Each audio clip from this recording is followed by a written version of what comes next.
Bonjour à toutes et à tous, bienvenue dans l'école du futur. Je suis ravie de vous retrouver. Au sommaire de cette émission, on ouvre avec notre focus parce que bien utiliser les écrans, ça s'apprend en famille et au jour le jour. Le Clémy vous propose un nouvel épisode de votre série préférée, La famille tout écran bien sûr. Et puis on va parler d'écran aussi dans cette émission puisque selon les derniers chiffres, en 2025, nous passons en moyenne un quart de notre temps éveillé devant un écran. Cela représente environ 3 à 4 heures par jour pour un usage personnel, du smartphone au réveil en passant par l'ordinateur au travail jusqu'à la télévision le soir. Nos écrans rythment nos journées, mais nos yeux, eux, tiennent-ils le rythme? Entre fatigue visuelle, sécheresse oculaire, maux de tête, quels sont les effets réels de cette surexposition? Pour en parler, nous recevons aujourd'hui un chirurgien ophtalmologue qui va nous aider à comprendre ce qui se passe et surtout comment protéger concrètement notre santé visuelle au quotidien. Et cet invité, c'est le docteur Romain Nicolo. Bonjour. Bonjour. Vous êtes chirurgien ophtalmologue et on va décrypter tout ça ensemble dans un instant, mais d'abord place au focus. Focus aujourd'hui sur une utilisation saine et maîtrisée du numérique dans les foyers. C'est avec le Clémy et sa série La famille tout écran. On se retrouve tout de suite après votre nouvel épisode.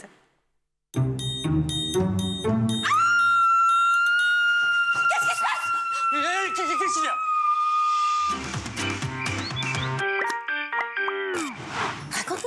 Quelqu'un a publié une photo de moi sur Insta pendant que j'embrassais mon petit copain. Mais ça se fait pas, ça! Mais c'est clair! Surtout que je voulais pas que ça se sache. Raté. La photo a déjà été partagée 50 fois. Bon, chez nous, on se laisse pas faire. Chez nous, on agit. Bon, tu proposes quoi?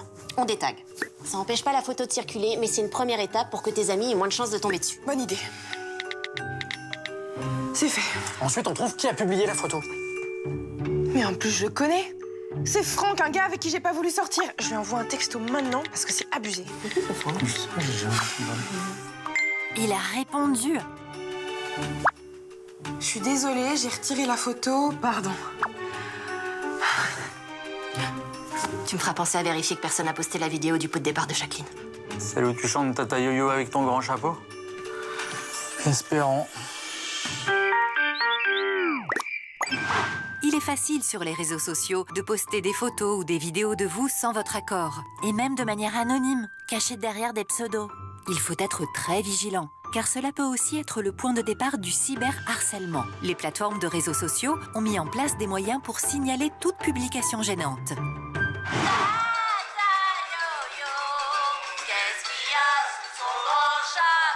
Je pense qu'on devrait même te signaler pour crime contre l'humanité avec une voix pareille. À ce point-là? Allez, entre les devoirs en ligne, les ENT, les tablettes en classe et l'exposition qui commence très tôt, les enfants et adolescents de 6 à 17 ans passent environ 4 heures et 11 minutes par jour devant un écran hors temps scolaire. Alors, faut-il s'inquiéter? Peut-on abîmer durablement sa vision devant un écran?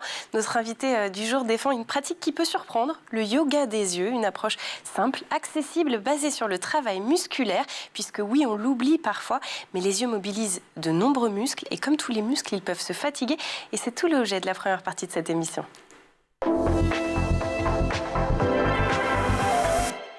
Et pour m'accompagner en plateau, aujourd'hui, je reçois un expert puisque c'est le docteur Romain Nicolo, chirurgien ophtalmologue qui est avec nous.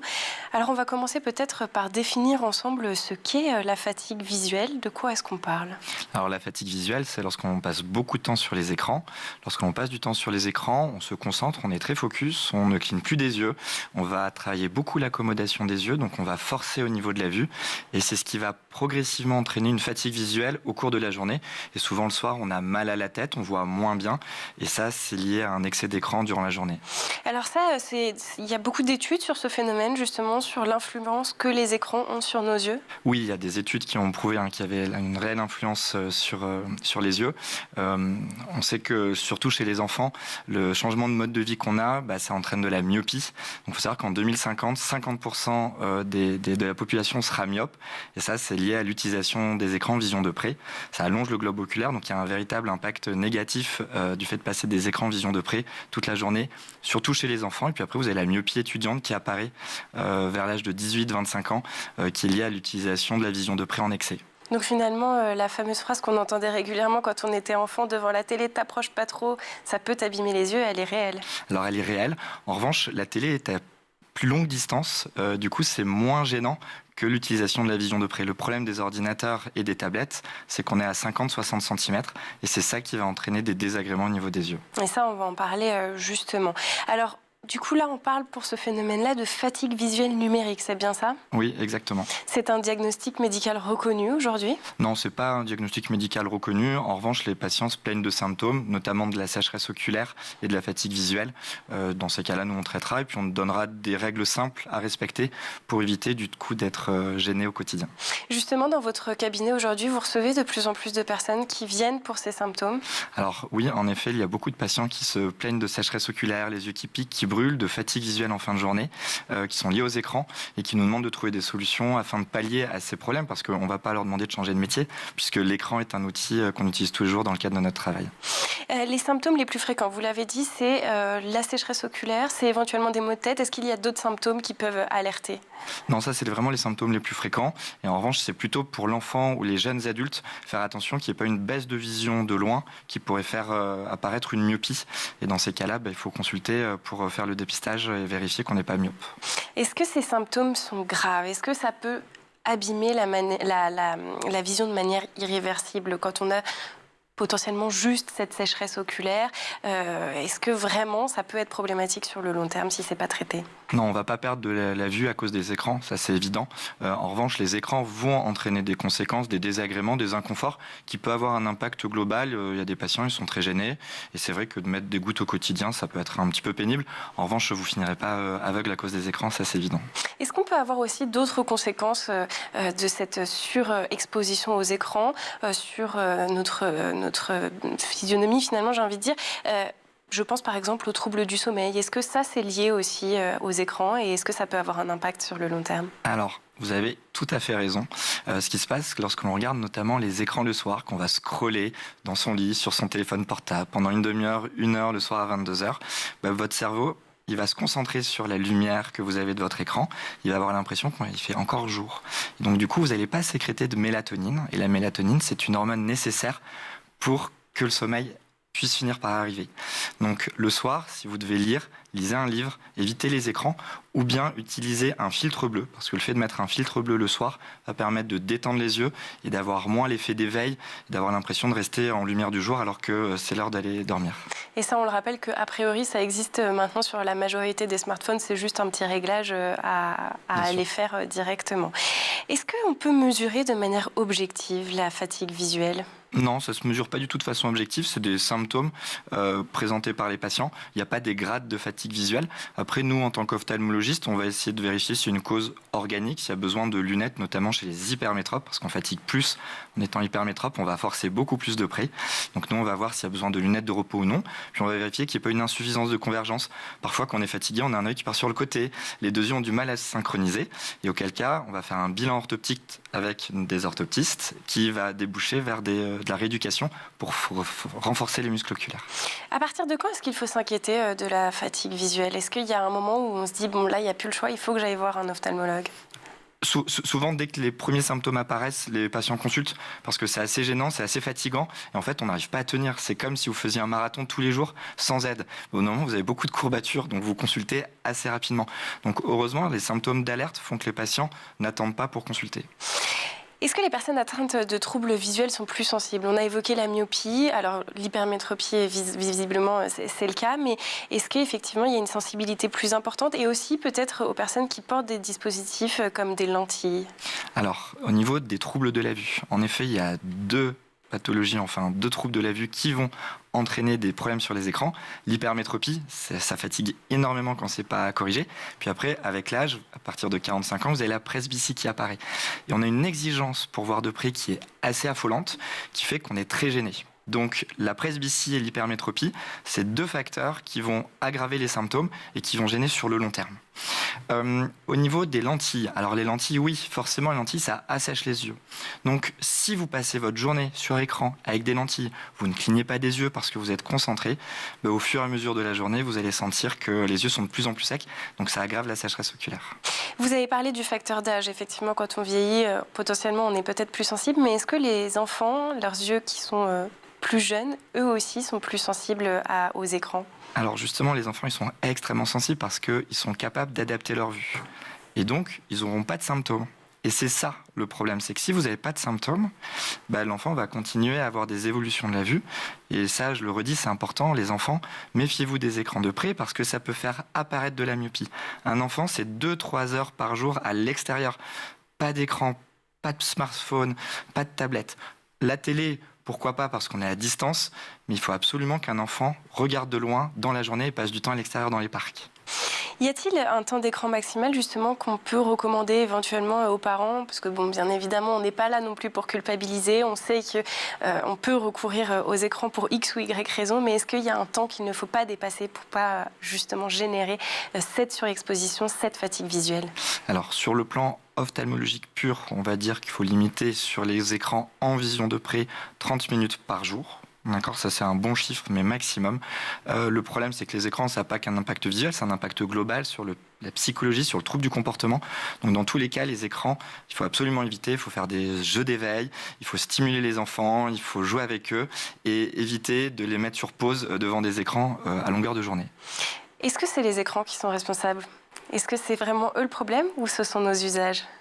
Les écrans ont un côté addictif. On le voit avec les enfants, dès qu'on leur donne un écran, ils focus et ils se bloquent complètement. Donc ce côté addictif entraîne des problèmes sur le long terme. Donc non, les écrans ont un véritable impact sur notre comportement, notre mode de vie. Et l'être humain de 2100 sera différent de l'être humain des années 2000, lié aux écrans. Donc il y a vraiment un changement global, physique et psychologique de notre manière d'être. Et sur les choses qu'on va consommer sur les écrans, je pense aux enfants qui parfois vont regarder un dessin animé, parfois vont faire des jeux sur les écrans. Est-ce que ça a aussi une incidence? Est-ce que quand on regarde un dessin animé, notre œil est plus stimulé que sur une autre activité? Alors, bien sûr, culturellement parlant, je pense que c'est important de regarder des dessins animés, ça fait partie de la culture humaine et de l'imaginaire pour les enfants. Le problème, c'est quand vous êtes passif devant une image, l'enfant se met sur pause et donc il n'a plus besoin d'imaginer quelque chose. Donc, il va prendre l'information sans avoir besoin de faire d'efforts pour la voir. Les jeux interactifs, ça va dépendre si c'est une console de jeu où vous appuyez sur des boutons, ça va développer votre ergonomie avec les mains. Après, ce qui est pas mal, ça peut être des jeux à distance avec la télé loin où vous devez bouger, vous devez vous déplacer. Voilà. Et ça, pour les enfants, c'est pas mal parce que ça fait travailler tout le système moteur et c'est quand même mieux que de rester affalé dans un canapé à regarder la télé. Alors, entre télé, ordinateur, tablette, d'un point de vue ophtalmologique, est-ce qu'il y a peut-être un device qui est plus gênant qu'un autre, justement, et qui risque d'entraîner une fatigue visuelle plus importante? En 1, c'est le téléphone. En 2, le smartphone. En 1, le téléphone. En 2, ça va être les tablettes, qui sont plus, et l'ordinateur plus à distance. Et en 3, la télévision. Alors, je vous propose de rentrer un petit peu dans les mécanismes biologiques désormais, à commencer par ce qui se passe physiologiquement quand on fixe un écran. Vous avez commencé à nous parler en début d'émission du fait qu'on clignait moins des yeux. Pourquoi? Qu'est-ce qui se passe? À partir du moment où on regarde un écran, on sait que scientifiquement c'est prouvé, on va fixer, on va figer, on va être concentré sur l'écran. Donc notre cerveau va moins travailler, donc va moins cligner des yeux. Au départ, on va pas s'en rendre compte, sauf qu'au bout d'un moment, le film lacrymal, les larmes que vous avez au niveau des yeux vont se casser, vont être de mauvaise qualité et vous allez avoir des symptômes qui vont apparaître quelques heures plus tard. C'est vraiment le fait d'être complètement concentré et engagé, immergé dans cet écran. Et c'est ça le principal problème. Bon, ça veut dire que peut-être l'un des premiers réflexes à avoir, c'est se forcer à cligner régulièrement des yeux? Cligner des yeux, oui, c'est une très bonne idée. Alors, on a déjà parlé un petit peu de cette fameuse lumière bleue. Qu'est-ce que c'est? Rappelons-le peut-être pour les téléspectateurs qui nous regardent et qui ne connaissent pas bien les mécanismes. Est-ce qu'elle est vraiment dangereuse? Est-ce que la lumière bleue, on la retrouve uniquement sur nos écrans ou est-ce qu'elle existe par ailleurs? Bref, toutes les questions autour de la lumière bleue. Alors peut-être que vous avez remarqué que le ciel était bleu. Donc, c'est-à-dire... Alors pas aujourd'hui, au jour où on tourne, il est très gris. Voilà. Ça fait depuis un petit moment qu'il est plus bleu, mais le ciel est bleu. Le ciel est bleu parce qu'en fait, les rayons du soleil qui vont rentrer sur la planète Terre vont filtrer et donc on va être complètement imbibé de lumière bleue toute la journée. Cette lumière bleue, elle est essentielle pour l'éveil. Ça va sécréter la dopamine. La dopamine, ça lutte contre la myopie et ça vous permet de vous réveiller. Donc c'est très important. Les filtres bleus, on sait que dans les écrans, il y a des LED, un système visuel qui fait qu'il y a de la lumière bleue. La lumière bleue dans les écrans est 100 à 1000 fois moins importante que la lumière bleue du soleil que l'on a tous les jours à l'extérieur. D'accord ? Donc ça fait depuis des millénaires qu'on est immergé de lumière bleue. Concrètement, vous n'allez pas perdre la vue parce que vous ne mettez pas des lunettes avec des filtres bleus. Ça, c'est évident. L'avantage des filtres bleus, ça va être plutôt le soir au coucher pour pouvoir rentrer dans une période de sommeil. En revanche, le matin, moi je déconseille parce que ça va vous empêcher d'avoir un bon éveil et vous allez avoir l'impression que c'est encore la nuit jusqu'à 11h, midi, et vous allez être mal réveillé. Donc les filtres bleus à utiliser dans l'après-midi et plutôt à éviter le matin. Bon, on va continuer à parler de tous les troubles potentiels en termes de vue que peuvent causer les écrans, mais on va surtout parler de solutions, puisque rien n'est figé et que bien évidemment il y a des solutions. Ça sera en seconde partie d'émission, mais d'abord, cap sur la planète tech. Images et vidéos, c'est le meilleur d'Internet, c'est la sélection rien que pour vous de Dylan Coller.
Et nous voilà de retour sur le plateau de l'École du Futur. Si vous nous rejoignez, sachez qu'aujourd'hui on parle des écrans, mais sous un point de vue un petit peu spécifique, puisque nous sommes avec un chirurgien ophtalmologue en plateau pour décrypter un petit peu les conséquences des écrans sur nos yeux et surtout pour vous donner quelques pistes de solutions pour améliorer votre quotidien. Et c'est dans la seconde partie d'émission.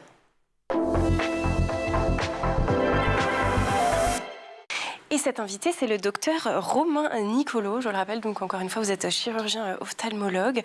Alors, juste avant de partir en pause, on était en train d'évoquer la lumière bleue que l'on retrouve sur nos écrans. Vous nous avez appris que c'était une lumière qui finalement faisait partie de notre quotidien et que donc elle n'est pas si dangereuse que ça. Vous nous avez aussi rappelé que les filtres anti-lumière bleue, les lunettes anti-lumière bleue qu'on peut avoir, c'est une bonne idée, mais pas le matin. Maintenant, on continue à parler de solutions. On va parler de la distance. Ça, on l'a compris, c'est un point important pour ne pas se fatiguer les yeux. Alors, quelle est la bonne distance à respecter, par exemple, quand on est sur son téléphone ou sur son ordinateur? Alors, en termes de distance à respecter, il n'y a pas de véritable distance à respecter, mais il y a des règles à respecter. C'est la règle du 20-20-20. C'est-à-dire, quand vous regardez 20 minutes un écran, ensuite, pendant 20 secondes, vous devez regarder à 20 pieds. 20 pieds, ça fait 6 mètres. Pourquoi? Parce qu'en arrêtant de regarder de près et en regardant de loin, votre œil va se relâcher. Vous allez plus cligner des yeux, moins forcer au niveau de la vue. Du coup, vous verrez mieux et vous aurez moins de fatigue oculaire. Donc ça, c'est la première chose à faire. C'est simple, c'est un geste à faire au quotidien. Donc la règle des 20-20-20. Bon, alors on retient la règle des 20-20-20, même si vous êtes en train de regarder cette émission avec passion, même si on l'a dit, la télé c'est quand même a priori moins dangereux pour les yeux, vous prenez 20 secondes pour regarder ailleurs. Un autre point important, j'imagine aussi, c'est la posture quand on est devant son écran. Ça joue aussi? Oui, exactement. Il faut absolument se tenir bien droit. D'accord, ça c'est important. D'avoir l'ordinateur à peu près à hauteur des yeux. D'accord, et éviter d'être complètement voûté comme ça et à vouloir regarder vers le haut. Ça fatigue. Et puis après, vous allez avoir tout un trouble de la posture entre la vue et des problèmes au niveau de tout votre axe postural qui peut amener à mettre des semelles orthopédiques, même d'aller voir le dentiste et mettre des gouttières parce que les patients vont faire du bruxisme parce qu'ils vont forcer comme ça le fait d'être mal installé au niveau d'un poste de travail. Donc oui, l'installation est primordiale. Oui, on se rend compte qu'effectivement, il y a de nombreuses... j'ai perdu mon mot, mais de nombreuses conséquences à une mauvaise posture. Mais alors ça fonctionne quand on est sur l'ordinateur, mais quand on est arc-bouté sur son téléphone, c'est difficile de tenir le téléphone devant soi. Comment est-ce qu'on fait? On évite d'y passer plus de 20 minutes et on fait une pause et on regarde de loin. Bon, ça c'est dans le meilleur des mondes. Malheureusement, on a les algorithmes qui nous poussent à y passer un tout petit peu plus de temps en général, mais on va se forcer. J'imagine que effectivement, prendre des pauses, c'est important. Est-ce qu'il y a un nombre de pauses dans la journée à prendre idéalement, même si effectivement on a la règle des 20-20-20, est-ce qu'il y a quelque chose que vous pouvez nous conseiller? En plus, tout dépendra du temps de travail sur écran, bien entendu. Donc oui, il faut adapter son temps d'écran. C'est bien aussi de faire une pause au déjeuner pendant 1 heure, peut-être parler avec ses collègues, avoir des relations humaines et sociales, parce qu'il ne faut pas oublier que la vie, c'est ça, c'est pas un écran. La vie, c'est les interactions entre nous. Donc oui, c'est bien quand même de faire une pause pendant la pause déjeuner et au moins d'arrêter les écrans pendant 1 heure. Est-ce qu'il faut aussi régler la luminosité? Et là, je ne parle pas... j'en parle aussi, à la fois de l'écran, mais aussi de l'environnement. Est-ce que ces deux informations-là, elles jouent? La lumière, elle est primordiale pour la vue. Il faut plutôt une grosse lumière dans la matinée, dans l'après-midi. En revanche, plus vous allez vous approcher du moment où vous allez vous endormir, il faut progressivement baisser la lumière pour ne pas stimuler votre cerveau, d'avoir l'impression qu'il fait encore jour et vous retrouver à 1h du matin encore éveillé et le lendemain matin à 7h avoir du mal à vous lever. Alors là, c'est sur le côté stimulation, mais si par exemple... peu importe le moment de la journée, mon écran a une luminosité extrêmement forte ou extrêmement basse. Est-ce que ça a un impact sur la fatigue visuelle? Oui, si c'est extrêmement bas, vous aurez du mal à voir, vous allez plus fatiguer. Donc il faut une bonne luminosité et ça, c'est quel que soit l'âge. Et encore une fois, toujours là en relation avec l'environnement, si j'ai une luminosité extrêmement basse, mais dans un environnement comme sur ce plateau par exemple, où on a beaucoup de lumière, est-ce qu'il y a une friction entre ces deux types de luminosité? Non, tout dépendra de la luminosité extérieure, bien entendu. Il y a une corrélation entre l'écran et la lumière que vous pouvez proposer. Le mieux quand on travaille, c'est quand même d'être à côté d'une fenêtre avec de la lumière naturelle et mettre une lumière, une exposition plutôt haute pour l'écran pour avoir plus de confort visuel. Plus vous allez avoir de la lumière, et mieux vous verrez de près. Bon, est-ce que là j'ai fait le tour à peu près des recommandations ou est-ce que vous voyez quelque chose d'autre à ajouter dans ce qu'on peut appliquer au quotidien? Concrètement, c'est les principaux éléments à appliquer au quotidien. Et bien entendu, consulter parce que peut-être que derrière, vous avez un trouble de la vue et que des lunettes de repos seront nécessaires. Donc ça ne suffit pas, ces gestes. Il faut aussi parfois avoir un équipement optique associé. Bon, on en arrive au point le plus important de cette émission.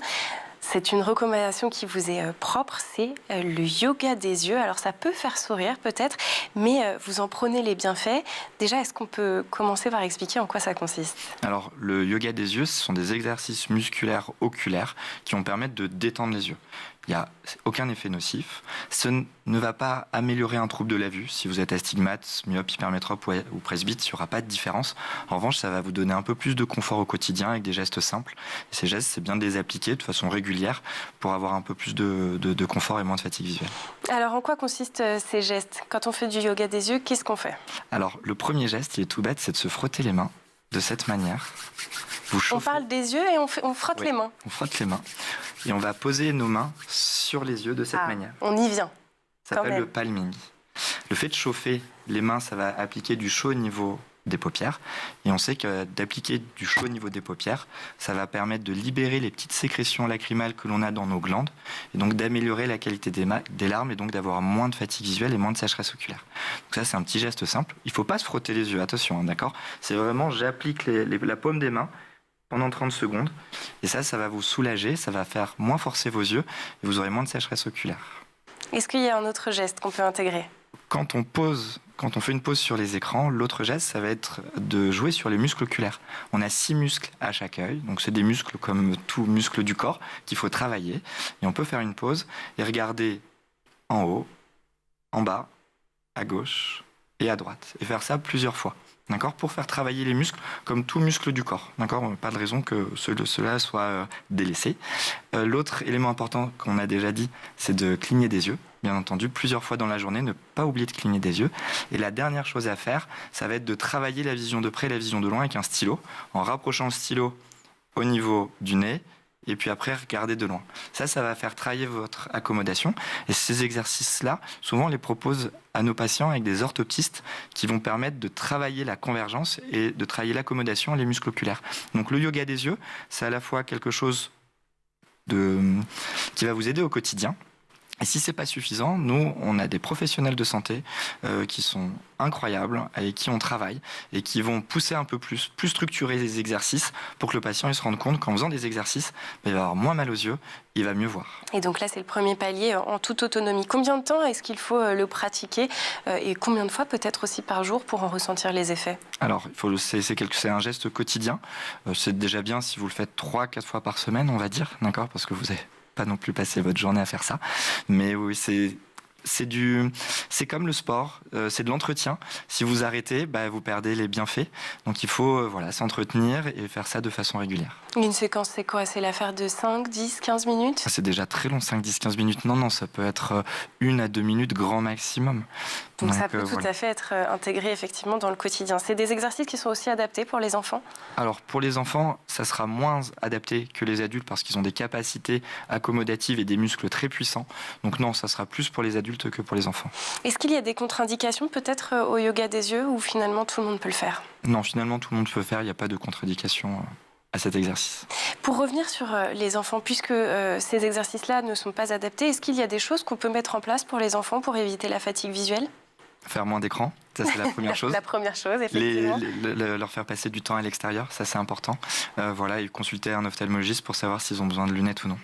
Est-ce qu'aujourd'hui, l'exposition massive des enfants aux écrans, vous, en tant qu'ophtalmologue, ça vous inquiète? Oui, ça m'inquiète. Oui. Chez les enfants, ça m'inquiète parce que ça va faire exploser la myopie. Et les conséquences de la myopie, ça fait des yeux fragiles qui peuvent être responsables de glaucome sur le long terme, de cataracte, de décollement de rétine. On peut aller jusqu'à la cécité. Donc il faut absolument éviter les écrans de près pour les enfants le plus longtemps possible. Puisqu'on est dans l'école du futur... Dans l'école numérique, aujourd'hui, on a beaucoup de tablettes, je le disais aussi en introduction de l'émission, les ENT, les devoirs en ligne. Est-ce que ça, c'est un facteur aggravant selon vous? Et est-ce qu'il faudrait peut-être que ça soit pris un petit peu plus en considération à l'avenir? Ce qui est important de prendre en considération, c'est le temps passé à l'extérieur et les pauses. Avant, on passait du temps sur des livres, on lisait beaucoup, donc la myopie, c'est pas nouveau, c'est quelque chose qui existe depuis longtemps. Là, le fait qu'il y ait une surexposition aux écrans, ça crée forcément des troubles globaux qu'il faut prendre en charge. Bon, en tout cas, ce que l'on retiendra aujourd'hui, c'est que finalement, c'est possible d'améliorer son quotidien, d'améliorer son confort visuel avec des exercices qui durent 1 à 2 minutes, 3 à 4 fois par semaine, je le répète. Ce n'est pas grand-chose et ça peut permettre effectivement, sur le long terme, d'avoir des effets très positifs. Merci beaucoup, docteur Romain Nicolo, d'avoir été avec nous. Je le rappelle, vous êtes chirurgien ophtalmologue. Merci aussi aux équipes en régie, comme toujours, qui font un formidable travail. À Lilian Brémond aussi, qui en fait un travail tout aussi formidable. Et surtout, merci à vous de nous avoir suivis. On se retrouve demain à 12h30, toujours sur School TV. D'ici là, portez-vous bien.